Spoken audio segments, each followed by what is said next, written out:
सभी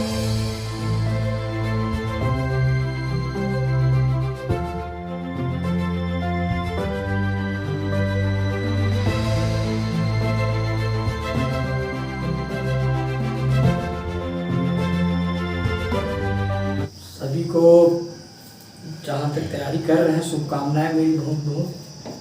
और बहुत अच्छा अभी सर के बारे में जानकारी हुआ कि गांव में नवोदय से और राष्ट्रीय प्रतिभा खोज के लिए जिस प्रकार से बच्चों की तैयारी करवाई गई, तो बहुत अच्छा रिजल्ट यहाँ पे सर का जो रहा है, उस सर के लिए थोड़ा सा एक बार जोरदार ताली की आवश्यकता।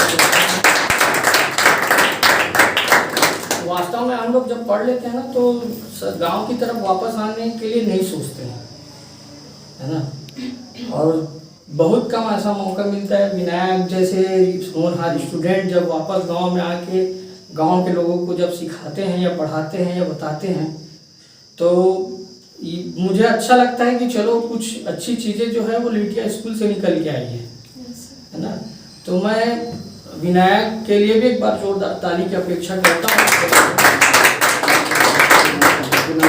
साथ में पूनम चंद भी जो हैं और सर हैं हमारे, उनको भी मैं साधुवाद देता हूँ कि इतना बढ़िया आप यहाँ पे कोचिंग इंस्टीट्यूट के माध्यम से या विभिन्न प्रकार के अपने निःशुल्क सेवाओं के द्वारा भी बीच बीच में आप जो बच्चों का उत्साहवर्धन कर रहे हैं, उसके लिए सभी को साधुवाद। और आने वाले समय में आप बहुत तरक्की करेंगे ऐसी उम्मीद करता हूँ।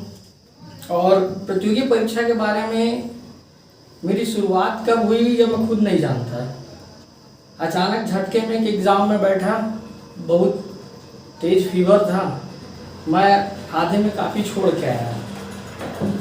उस एग्ज़ाम में बैठने के बाद मेरे को पता चला कि मेरी कैपेबिलिटी क्या है, मेरा सामर्थ्य क्या है। जब मैं आधे पेपर में छोड़ के आया, उस एग्ज़ाम को मैं क्वालिफाई कर चुका था, और जबकि दिग्गज उस एग्ज़ाम में हार गए थे। एग्ज़ाम था केंद्रीय विद्यालय टीचर का जो पोस्ट निकला हुआ था, उस पोस्ट के लिए मैं जब एंट्रेंस एग्ज़ाम दिलाया, तो उस समय उस पर्टिकुलर पेपर को या उस सब्जेक्ट को पढ़ने के बजाय लोग सीधा टीक मारना शुरू कर दिए। जबकि उस पेपर में था 3 पार्ट, और तीनों पार्ट में अलग अलग क्वालिफाई करना था।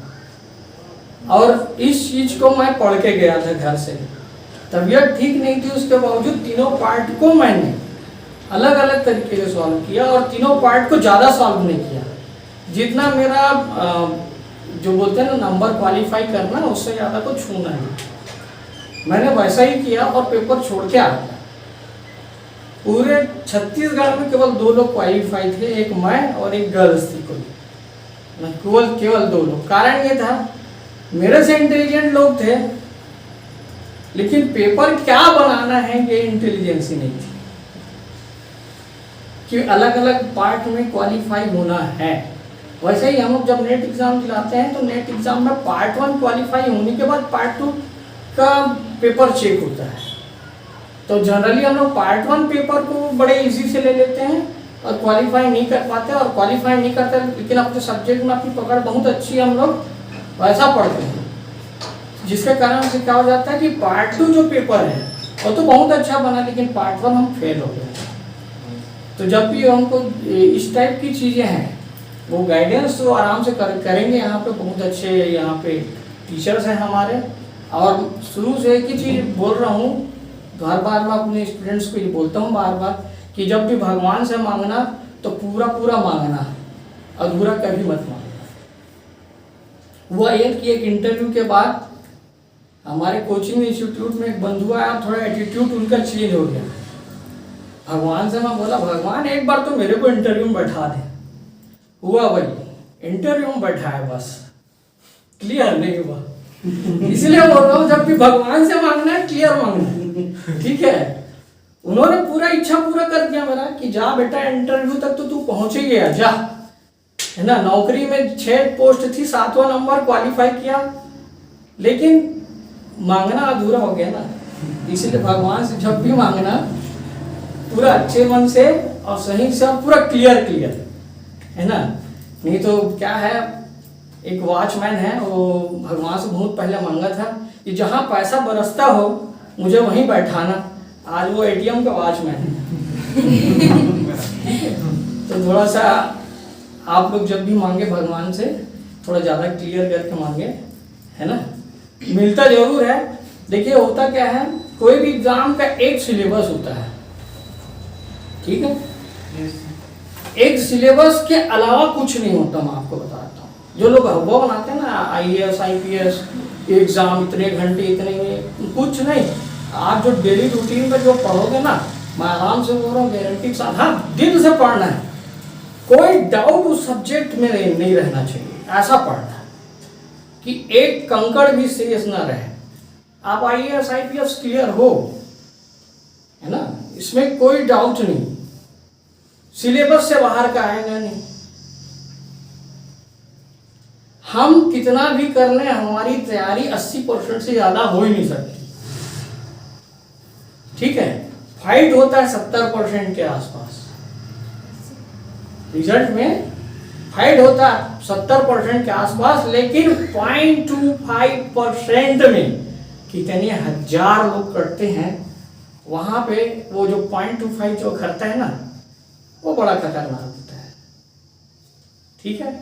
तो सब वन टाइम क्लियर करो, है ना। जोर से मारोगे तो 6 हो जाएगा और बाउंड्री के अंदर रहेगा तो कैच हो जाएगा। बस यही है ना। तैयारी अच्छे से करिए, मेरी शुभकामनाएं। और पूनम चंद और हमारे सर जी और विनायक सर सभी का बहुत बहुत धन्यवाद जो इनवाइट किए हैं। दरअसल मेरे मोटिवेटर सेन सर हैं। हम लोगों ने जितने भी लिटिया स्कूल में एक्सपेरिमेंट किया है प्रतियोगी परीक्षाओं को लेकर के, उनका पूरा भार हम सेन सर के ऊपर रहता है और सारा चीज़ वो करते हैं। बस हम लोग तो सहयोगी हैं और सेन सर के मार्गदर्शन में बहुत सारे बच्चे अभी बहुत अच्छी जगह पर काम कर रहे हैं, बहुत अच्छी जगह पढ़ाई कर रहे हैं। तो ऐसे टीचर्स हैं आपके पास आसपास, बिल्कुल सलाह लीजिए, पढ़िए। और एक अच्छा चीज़ ये रहता है कि जब तक हम लोग पढ़ रहे हैं ना, तो हमको है ना दूसरी चीज़ों का बिल्कुल केंद्रित जो होता है ना, जो बोलते हैं तीखा बाण लगाना, है ना। तो बाण की नोक जो है ना बहुत तीखी होनी चाहिए, अंदर तक जाता है, ठीक है। और वही हम लोग चौड़े पत्थर से दिन भर मारते रहेंगे तो हम लोग उसका कुछ नहीं बिगाड़ सकते। तो जो हमारी बुद्धि का जो एक मेमोरी पॉइंट है वो पूरा फोर्स के साथ लगना चाहिए, सब्जेक्ट ऑटोमेटिक समझ में आ जाएगा, ठीक है। Thank you.